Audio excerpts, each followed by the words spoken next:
कुरान पाक की जो मशहूर आयत मैंने सामने तिलावत फरमाई, लक़द जाअकुम रसूलुम बिन अनफुसिकुम अज़ीज़ुन अलैहि मा अनित्तुम हरीसुन अलैकुम बिल मुमिनीना रऊफ़ुर रहीम। इमाम अहले सुन्नत आला हजरत रज़ियल्लाहु ताला अन्हु का तर्जुमा कि सरकार सल्लल्लाहु अलैहि वसल्लम को अल्लाह ने रऊफ़ और रहीम कहा। क्या कहा? रऊफ़ और रहीम। और अल्लाह भी क्या है? रऊफ़ और रहीम है। तो कोई अगर कहता है कि गौस तो अल्लाह ही है, मदद तो अल्लाह ही करता है, तो अल्लाह ने महबूब को भी वही कहा जो अपने को कहा, रऊफ़ और रहीम। तो लक़द जाअकुम, आला हज़रत तर्जुमा फरमाते हैं बेशक तुम्हारे पास तशरीफ लाए तुम में से रसूल। अब तुम्हारे में से यानी बशर की बात है, तो यहाँ सैयदुल बशर है, अफजलुल बशर है। तुम्हारे पास तुम्हारे दरमियान तशरीफ लाए तुम ही में से एक रसूल, जिन पर तुम्हारा मशक्कत में पड़ना उन पे गिरा गुजरता है। यानी जब तुम तकलीफ और मशक्कत में पड़ते हो तो मुस्तफा पे गिरा गुजरता। मेरे आका ताजदारे कायनात सल्लल्लाहु अलैहि वसल्लम जब उम्मत परेशान होती है तो सरकार पे गिरा गुजरता है। जब हम तकलीफ में होते हैं तो मेरे मुस्तफा बेचैन हो जाते हैं। तो फरमाते हैं, रब फरमाता है कि जब तुम मशक्कत में पड़ते हो तो उन पे गिरा गुजरता है, तुम्हारी वो निहायत भलाई चाहने वाले हैं। ये कुरान का शान रिसालत देखें कि सरकार सल्लल्लाहु अलैहि वसल्लम को उम्मत की कितनी फिक्र थी कि जब तुम मशक्कत में पड़ते हो तो उन पे गिरा गुजरता है। इस आयत से अकीदा भी साबित हुआ कि देखो आप परेशानी में हैं और मैं आपको देखकर परेशान हूं, तो इसका मतलब ये है कि मुझे इल्म है कि आप परेशान हैं।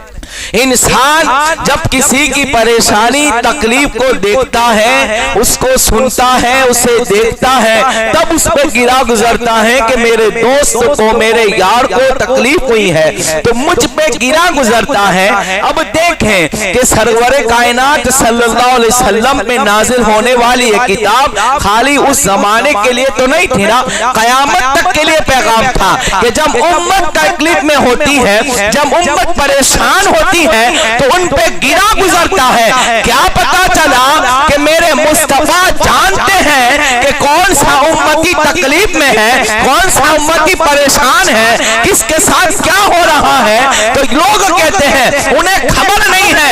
ये आयत कयामत तक पुकार के कहती है कि जब उम्मत परेशान होती है तो मुस्तफा पे गिरा गुजरता है। यानी मेरे मुस्तफा को पता है कि मेरी उम्मत के हालात क्या है, मेरी उम्मत की सिचुएशन क्या है। इससे अकीदा मिलता है कि सरकार सल्लल्लाहु अलैहि वसल्लम बेखबर नहीं है, बाखबर है। मेरा मुस्तफा बेखबर नहीं है, उम्मत से बाखबर है। फरियाद जो उम्मती करे हाले जार में, मुमकिन नहीं कि खैरे बशर को खबर ना हो, मुमकिन नहीं ही कि खैरे बशर को खबर ना हो। आप देखें कुरान कहता है कि जब उम्मत मशक्कत में पड़ती है तो मेरे मुस्तफा पे गिरा गुजरता है। सरकार सल्लल्लाहु अलैहि वसल्लम की बेशुमार सुन्नतें हैं, मेरे मुस्तफा की सुन्नतें। आप देखें हमारी रोजमर्रा की जिंदगी के अंदर तो मुस्तफा जाने रहमत की बेशुमार सुन्नत है, लेकिन सबसे अजीम सुन्नत जो है उम्मत की फिक्र है।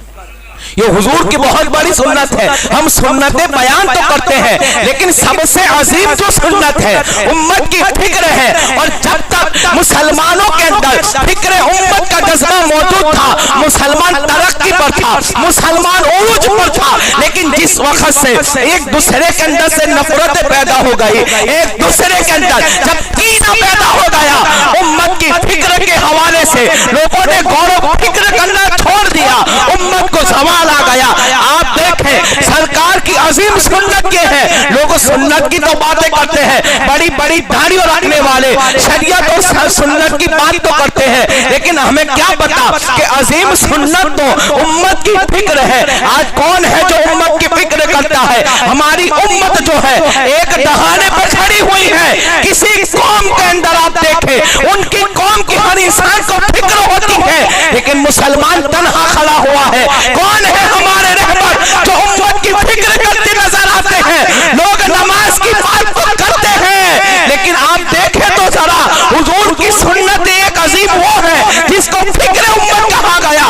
मुसलमानों के अंदर रहबरी और लीडर करने वाले अपनी खुद की जो है रोटियां सेकने पर उम्मत को तबाह करके रख दिया है। उम्मत की अजीम सुन्नत को लोग भूल चुके हैं।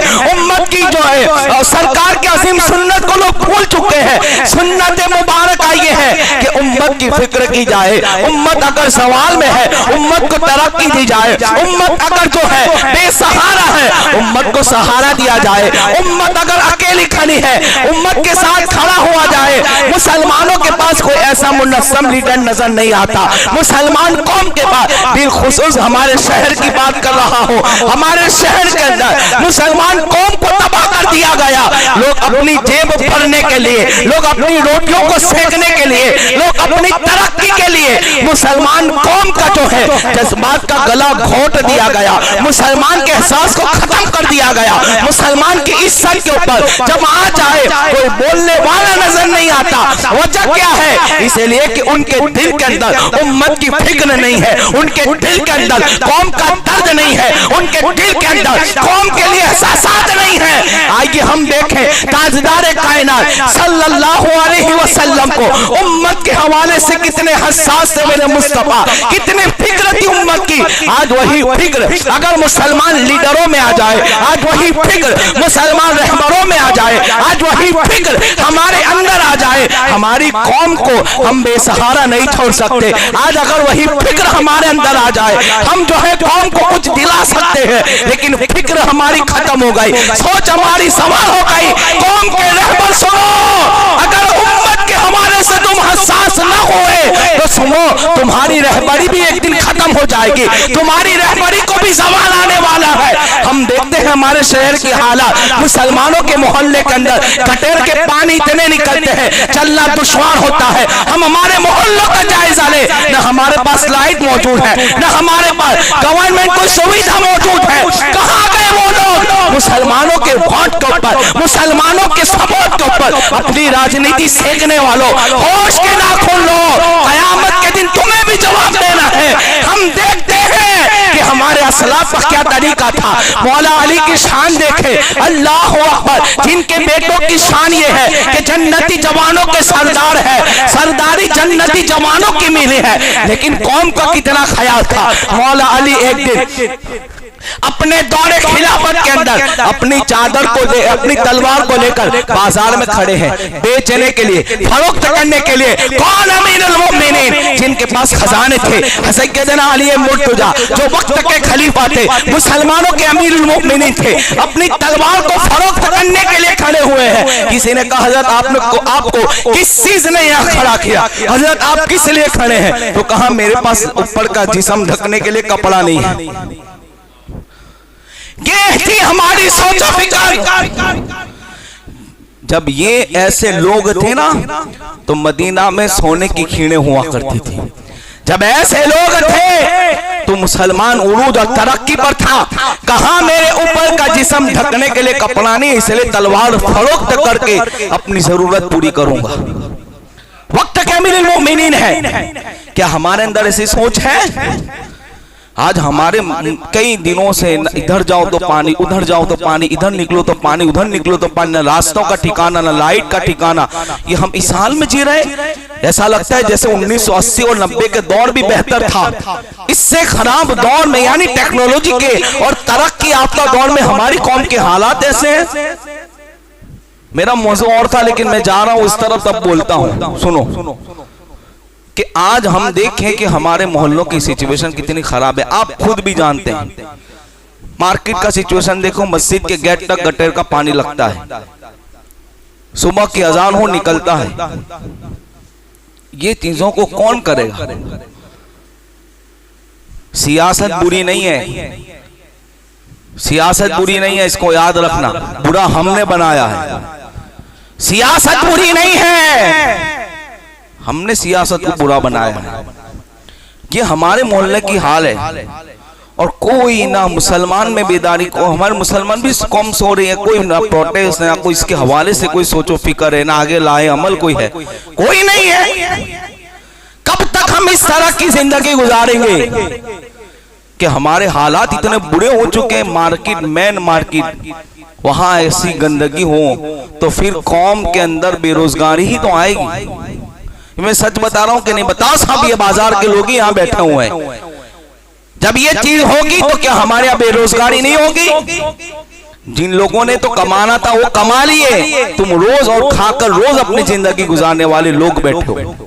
हमें सोचना चाहिए। और जब ऐसी बात करते मौलवियों की ऐसी बात में नहीं अब मौलवी साहब पढ़ेंगे, इसलिए कि अब बहुत हो चुका। अब यही हिदायत का वो मिंबर है और यही कौम को जगाने का मिंबर है कि कौम होश के नाखून ले। हम कब तक ऐसी जिंदगी गुजारेंगे? अभी भी कहता हूं, जब फिक्र उम्मत लोगों के अंदर मौजूद थी तो मुसलमान तरक्की याफ्ता था। जब ये फिक्र और सोच खत्म हो गई तो मुसलमान अपनी कौम का ही बेड़ा गर्क कर दिया।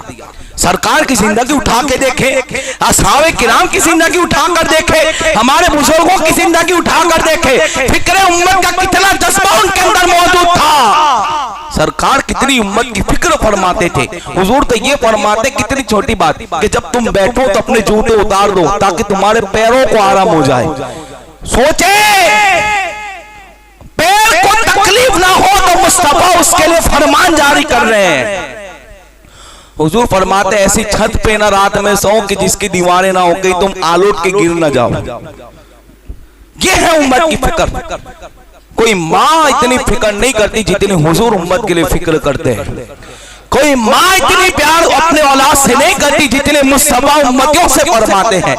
इरशादात को पढ़े, सरकार फरमाते सुराग वाली जगह, सुराग समझते हैं जिसको काना कहते हैं, वहां पेशाब ना करो, इसलिए कि यहाँ पेशाब करने से कोई जानवर तुम्हें तकलीफ ना पहुंचाए। कितना ख्याल। जब खाना खाओ चिकनाहट वाला रोगन हाथों में लगा हो तो हाथों को अच्छे से धोकर सोया करो, कहीं उसके ऊपर लगे हुए खाने को सूंघकर कोई जानवर, कोई चींटी, कोई कीड़ा मकोड़ा तुम्हारे हाथ को न काट ले।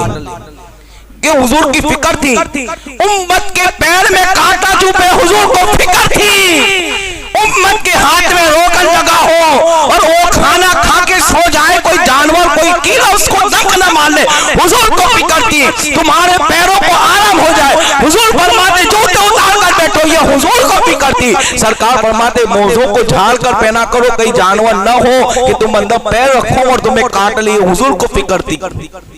ये हमारे अंदर फिक्र है।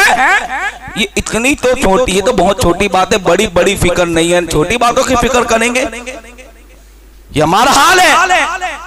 सरकार सल्लल्लाहु अलैहि वसल्लम को इतनी उम्मत की फिक्र थी कि एक मर्तबा तो सरकार अपनी बीवी, चहेती बीवी सैयदा आयशा सिद्दीक़ा रज़ियल्लाहु ताला अन्हा, इनके साथ मुस्कुराहट कर बैठे थे, बात कर रहे थे, माहौल अच्छा था, मुस्कुरा के बातचीत कर रहे थे कि इतने में बिजली की आवाजें आने लगी, बादल गरजने लगे, बिजली चमकने लगी, बादल गरजने लगे।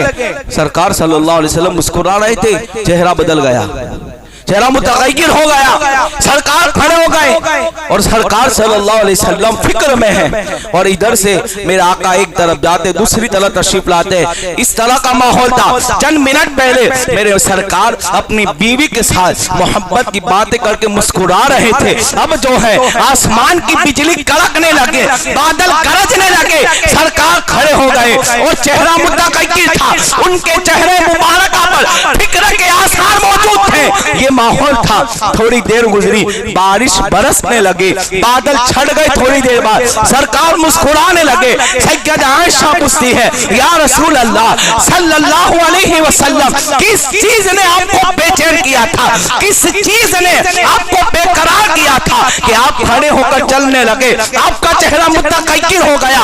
आका फरमाते, आयशा, साहबी के नाम अंबिया किराम की कौम में भी ऐसे हालात हुए हैं कि जब आसमान के अंदर बादल आते थे, गरजते थे, बिजली चमकती थी तो उनके ऊपर अज़ाब आता था। मैं अपनी कौम के लिए, मैं अपनी उम्मत के लिए फिक्रमंद था कि कहीं मेरी उम्मत पे भी अज़ाब ना आ जाए। इस फिक्र ने मुझे बेचैन और बेकरार कर दिया और मैं तुम्हारे पास से उठकर फिक्र उम्मत के लिए खड़ा हो गया था। गौर तो फरमाए, सरकार को कितनी उम्मत के लिए फिक्र फिक्र थी कि आज वही फिक्र हमारे अंदर पाई जाती है, कि आज वही फिक्र हमारे अंदर पाई जाती है। कौम मुस्लिम मरती है तो मरे, कौम और उम्मत मोहम्मदिया का नुकसान हो तो हो जाए, लेकिन लोग अपने नुकसान के लिए, अपने फायदे के लिए, अपने फ्यूचर के लिए कौम को डुबाए हुए हैं, अपने मुस्तकबिल के लिए कौम की बर्बादी की तरफ ले जा रहे हैं। ये हमारी सोच और फिक्र दूर हो चुकी है। अगर वही फिक्र आज हमारे लीडरों रहबरों के पास होती तो कौम को सवाल नहीं आता। आज वही फिक्र अगर उनके अंदर मौजूद होती तो हमारे मोहल्लों के हालात ऐसे ना होते, हमारे बाजारों के हालात ऐसे ना होते। मुसलमानों अब भी वक्त है, होश के ना खोल लो, बेदार होने की जरूरत है मुसलमानों, वरना हम तबाह व बर्बाद कर दिए जाएंगे। इसलिए कि फिक्र उम्मत अब किसी के दिमाग में नहीं रही, फिक्र उम्मत अब किसी के पास मौजूद नहीं है। अगर जर्रा बराबर भी उम्मत के फिक्र का एहसास हो जाए तो मैं समझता हूं मुसलमान की तबाह नहीं हो गया, मुसलमान उरूज और तरक्की पाएगा। और ये मेरे दिल का दर्द था मुसलमानों कि देखते हैं जगह जगह मुसलमानों के कूड़ा करकट गंदगी तो हमारे इलाकों के अंदर, और हमारा इस्लाम तो कहता है ईमान कि आधा ईमान है पाकिज़गी, निस्फ ईमान कहा गया। पाकिज़गी तो हमारे मोहल्ले में होनी चाहिए, लेकिन मोहल्ले उनके चमकते हैं और गंदगी हमारे मोहल्ले में है। देख नजर आता है, ये आप खुद उसका मुशाहिदा करते हैं। जिन फिक्र उम्मत न होने की वजह से हो रहा है।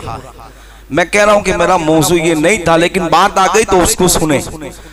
बहुत सालों से सोच रहे कि इस पे गुफ्तगू हो कि लोगों को बताया जाए कि तुम्हारी किसी के दिल में हमदर्दी नहीं है। खैरों की बात तो छोड़ो, मुसलमानों के अंदर भी नहीं है। खैर तो बहुत दूर की बात है। यही तो हुजूर ने उम्मत को तालीम दी कि फिक्र उम्मत अपने अंदर पैदा करो। कैसी फिक्र थी? सरकार सैयदना सिद्दीक अकबर के जमाने में कहत पड़ा था, खाने और पीने के लिए, दाना के लिए जानवर भी तरस रहे थे, इंसान भी मर्दम तोड़ रहे थे। देखो उम्मत की फिक्र क्या है। और हमारे यहाँ तो लॉकडाउन के अंदर मुसलमानों से इतना कमाया है कि शर्म आनी चाहिए हमें।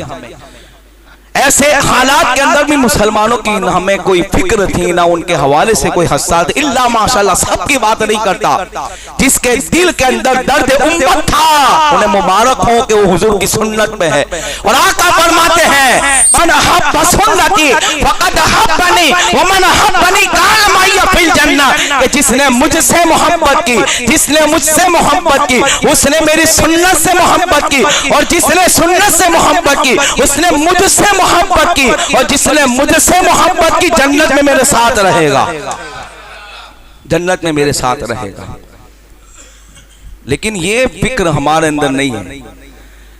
लॉकडाउन में हमने ये भी देख लिया, यूं ही समझिए कि मदीना मुनव्वरा में भी हालात ऐसे थे। उस्मान गनी ज़ुन्नुरैन रज़ी अल्लाह ताला अन्हु के उस जमाने में 30 ऊंट गल्ला भर के शाम से आए थे। गल्ला मतलब कि अनाज, आटा वाटा जो सब है वो सब भर कर उस्मान गनी रज़ी अल्लाह ताला अन्हु के पास तमाम मदीना मुनव्वरा के बड़े बड़े ताजीर, तिजारत करने वाले हजरत उस्मान गनी रज़ी अल्लाह ताला के मकान पर पहुंचे और कहा कि चलो आपके पास तो बहुत अनाज आया, कहत का दौर है, आप सौदा कर ले। एक ने कहा कि 10 रुपए के बदले 12 दूंगा, वो कहते मैं 13 दूंगा, वो कहते 15 दूंगा। तो ये सब जो है ताजिर अपनी बोली लगा के बैठ गए। हज़रत उस्मान गनी रज़ी अल्लाह ताला अन्हु फरमाते हैं कि मुझे तो ऐसा है कि 10 का कोई 100 भी देने वाला है। तो वो कहते हैं ऐसा ताजिर तो मदीना में है ही नहीं कि आपको 10 के बदले 100 दे। तो फरमाते हैं कि मुझे इसके एवज में कुछ नहीं चाहिए, मैं उम्मत की फिक्र में सारे अनाज को लोगों में फ्री तकसीम कर दूंगा, अल्लाह मुझे एक के बदले में 100 अता फरमाएगा। ये थी फिक्र उम्मत, ये था उम्मत का ख्याल। जो सोच, जो फिक्र और जो मेरे मुस्तफा की सोच थी, फिक्र थी, मेरे आका की जो सुन्नत थी, उस पर सहाबा ने अमल किया। कोई बताया ऐसा? इल्ला माशाल्लाह सबकी बात नहीं करता। हमने ऐसे भी देखे कि लॉकडाउन के अंदर इन्होंने अपनी दुकानें खोल दी कि ले जाओ खाओ पियो। उधार दिया, माफ कर दिया। याद रखो सबसे बड़ी नेकी है लोगों का दिल जीतना, खुश करना। हाँ, सबसे बड़ी नेकी है। ऐसे भी देखे और आज भी ऐसे लोग हैं कि लोगों को देते तो पता भी नहीं चलता। ये फिक्र उम्मत है, ये है मुस्तफा जान रहमत सल्लल्लाहु अलैहि वसल्लम की अजीम सुन्नत मुबारक। और देखे सरकार को कितनी फिक्र थी उम्मत की। हुजूर की जिंदगी का मुताला करें, जब पैदा हुए तो रब्बे हबली उम्मती, देखा सजदे में गिर के क्या कहा, अपनी उम्मत को याद फरमाया। इन बेवकूफों से कहो कि कहते 40 साल के बाद नबूवत मिली, तो नबी नहीं थे तो रब्बे हबली उम्मती किसके लिए कहा?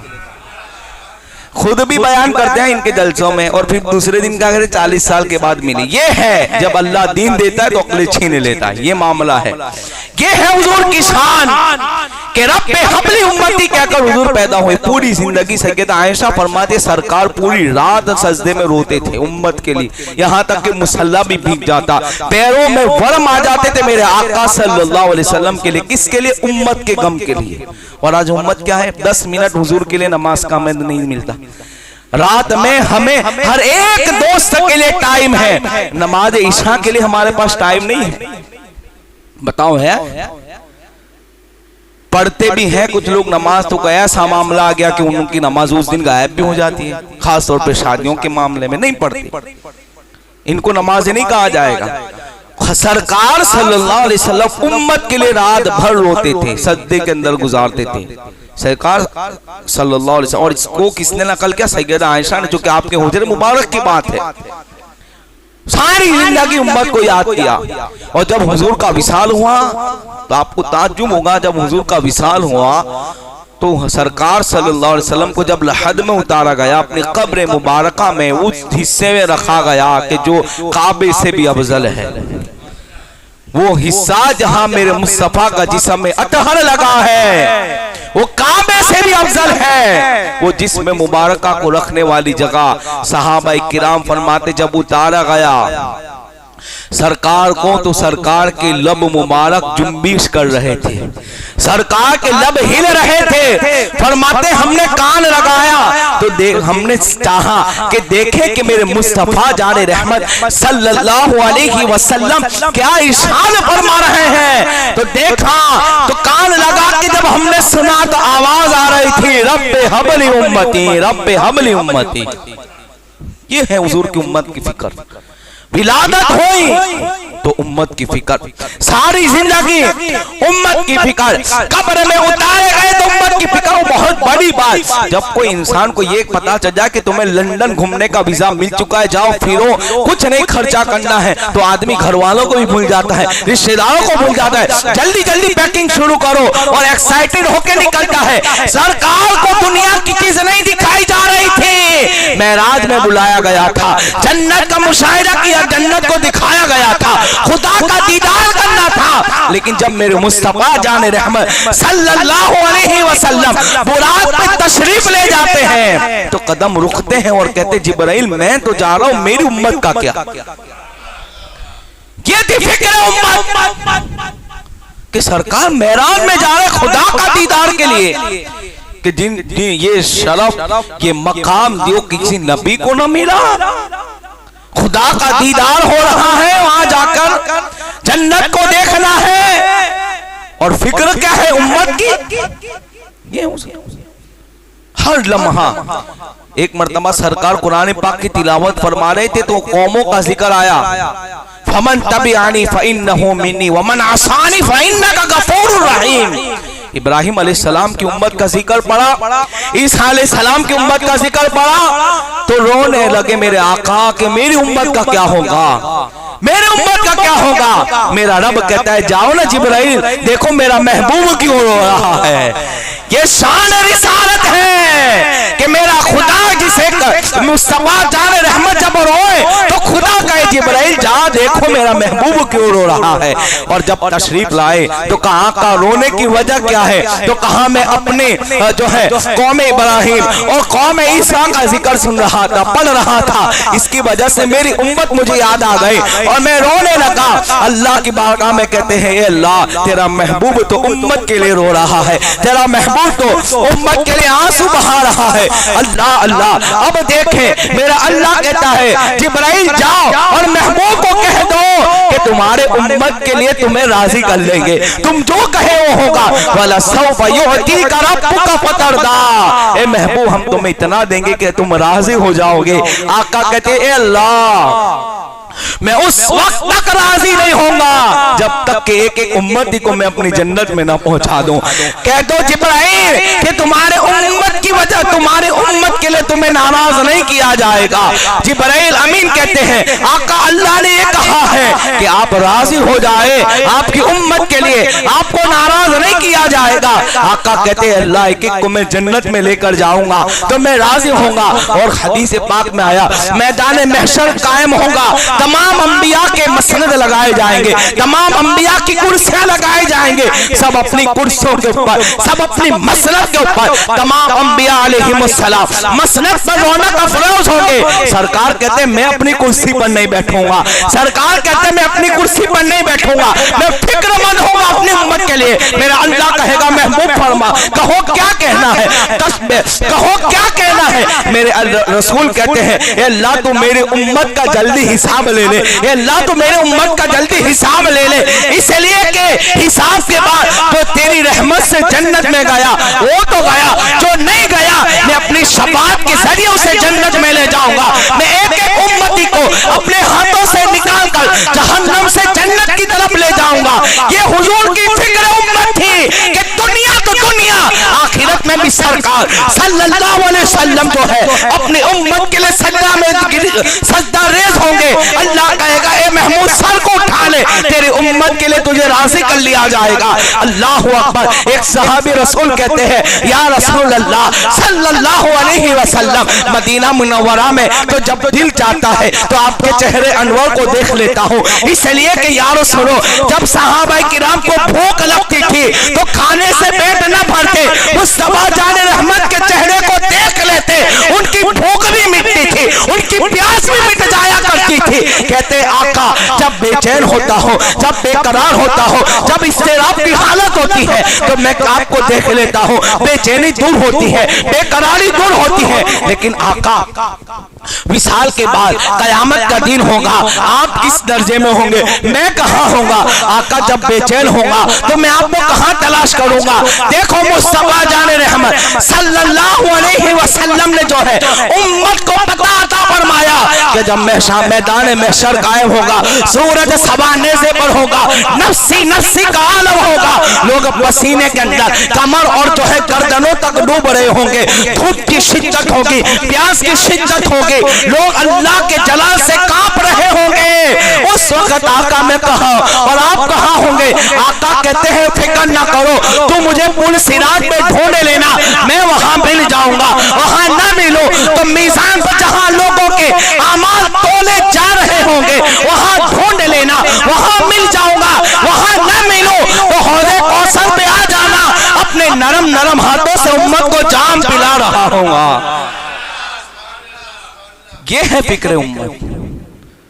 दुनिया तो दुनिया, जहां माँ काम ना आए वहां मुस्तफा काम आए, जहां बाप ना काम आए वहां तुम आपकी रहमत काम आए, जहां भाई काम ना आए वहां मेरे आका काम आए। वो मैदान महशर में भी सरकार को अपनी उम्मत की फिक्र होगी और कहते हैं आका कि मैं इसलिए खड़ा हूंगा कि अल्लाह मुझे ये ना कहते महबूब जन्नत में जाओ, इसलिए कि उस वक्त तक जन्नत में ना जाऊंगा जब तक अपनी उम्मत को ना ले जाओ, उस वक्त तक जन्नत में ना जाऊंगा जब तक अपनी उम्मत को ना ले जाओ। ये मेरे मुस्तफा की उम्मत से मोहब्बत थी। मुसलमानों आज गौर करें हम हुजूर से कितनी मोहब्बत करते हैं। हर एक अपना मुहासिबा करे। हुजूर ने तो हमारे लिए रात भर इबादत की, क्या हम हुजूर की मोहब्बत में फजर पढ़ते हैं? हुजूर ने तो हमारे लिए आंसुओं के दरिया बहाए, क्या कभी हमें भी हुजूर की मोहब्बत में रोना आया? क्या कभी हमने हुजूर की जिंदगी को पढ़कर आंसू बहाए? फिल्म और हीरो की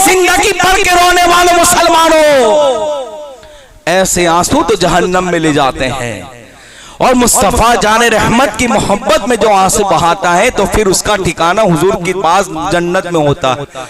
आका फरमाते हैं सबसे ज्यादा मेरी उम्मत जन्नतुल फिरदौस में रहेगी। कहा क्यों? कहा मेरी आंखों के सामने रहेगी।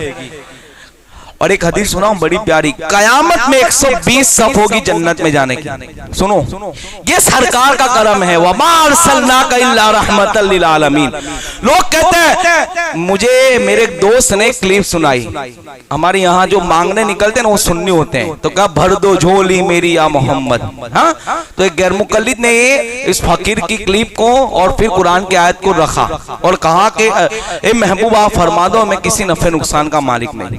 मैं कहा बराबर है, तमो को तो कहीं फायदा नहीं पहुंचाए, फायदा तो खाली सुन्नियों के लिए जाए, वहाबियों के लिए तो वहां भी मार है और यहाँ भी मार है, और सुन्नियों के लिए तो यहाँ भी राहत है, मैदान में महशर में भी राहत है और कब्र में भी राहत है। उसने कहा कि वो कोई नफा नुकसान। मैं कहता हूं तुम्हें ये हदीसें नजर नहीं आती कि मेरे आका जन्नत में ले जाएंगे? ये नफा नहीं है तो क्या है?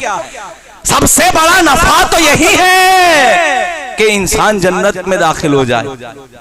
वो गैर मुकल्लिद, मैं इस पे इंशाल्लाह एक तफसीली गुफ्तगू मैंने सोचा है करूंगा कि हुजूर की वजह से फायदा होता है और हुजूर फायदा पहुंचाते। उसने एक आयत कोट की, उसका भी हम जवाब देंगे।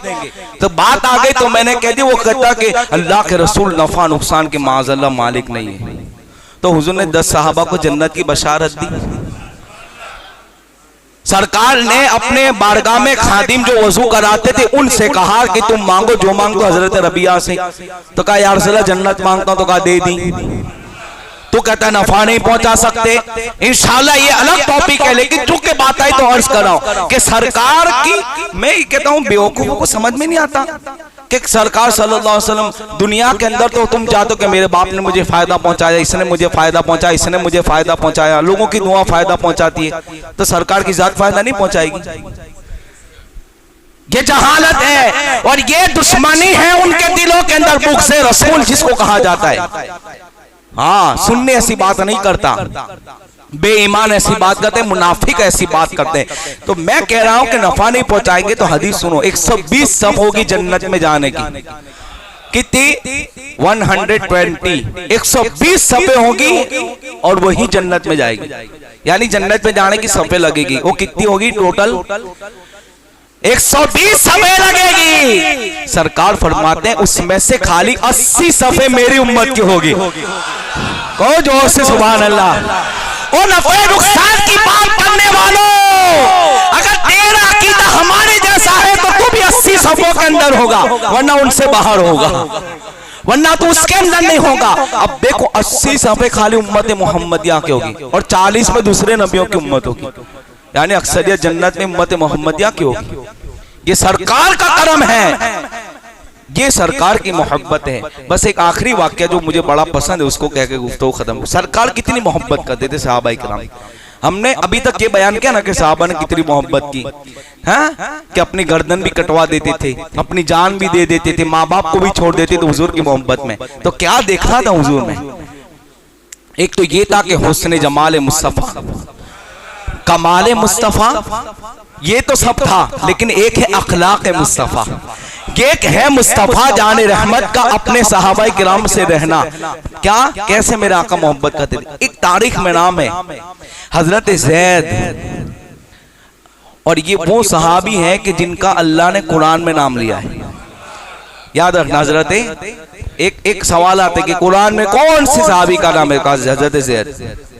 सोचे कितना मकाम मर्तबा होगा। तवज्जो, ये अपने घर में बचपन में किसी ने आपको वहां से उठा लिया था और बेच दिया था। बचपन में कहते ना किडनैप कर लिया था, या यूं आया है कि कहीं खो गए थे तो काफिले वाले मिले, पकड़ लिया और इनको मक्का में बेच दिया। और ये बिक कर हजरत खतीजतुल कुबरा के पास आए, और जब हुजूर का इनसे निकाह हुआ तो सरकार ने कहा आका ये आपके, यानी गुलामी की जिंदगी थी। उस जमाने में जैसे आज कपड़ों की दुकान लगती है, मोबाइल की दुकान लगती है, तो उस जमाने में गुलामों की भी दुकान लगती थी, लोग गुलाम खरीदते थे। तो माँ खदीजतुल कुबरा उम्मत की माँ ने इनके जो है खरीदा, उनके चाचा के जरिए आपके पास आया। तो सरकार का जब निकाह हुआ तो कहा कि ए ज़ैद तुम्हें हुजूर की खिदमत करनी है। आहा, कितने खुश नसीब होंगे कि हुजूर की खिदमत करते होंगे। आहा हा, हम तो नहीं कहते हैं कि लोगों के यहाँ नौकरी करो तो गुलाम कहलाए, मुस्तफा जाने रहमत की खिदमत करो तो ताजदार कहलाए।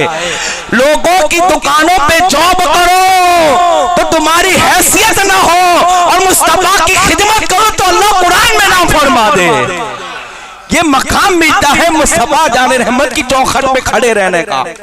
इसलिए तो आशिक ऐसी मोहब्बत थोड़ी करते हैं, तो कहते हैं कि तुम्हें इनकी खिदमत करनी है सारी जिंदगी। और हुजूर ने दी कैसा रखा? गुलामों की तरह नहीं रखा, गुलामों की तरह नहीं रखा। ऐसी मोहब्बत की जैसे घर का कोई अफराद हो। जवान हो गए, एक दिन किसी ने इनके अब्बा को कहा कि तुम्हारा बेटा मक्का में। अब बेचारे वो भी बहुत सालों से ढूंढ रहे थे अपने बेटों को, माँ भी ढूंढ रही थी, भाई भी, कि मेरा बेटा बचपन में चला गया, जवान हो गया। पैसों की बोरियां भरी हाथ में, थैलियों में पैसे लिए, और कहा जिसने भी खरीदा होगा मैं जितनी रकम मांगेगा मैं अपने जवान बेटे को अपने घर लेकर आऊंगा। रो रहे थे पूरी जिंदगी। हुजूर जो है हजरत ज़ैद को तलाश किया, मक्का मुकर्रमा में पहुंचे, और किसी ने कहा कि मेरा ज़ैद, तो कहा तुम्हारा ज़ैद मोहम्मद अरबी सल्लल्लाहु अलैहि वसल्लम के घर पे है। कई खानदान को लेकर हाथों में अशरफियां, थैलियां, पैसों की बोरियां भरी हुई हैं, और कहते हैं ए मोहम्मद ये पैसा लो और मेरे बेटे को मुझे दे दो।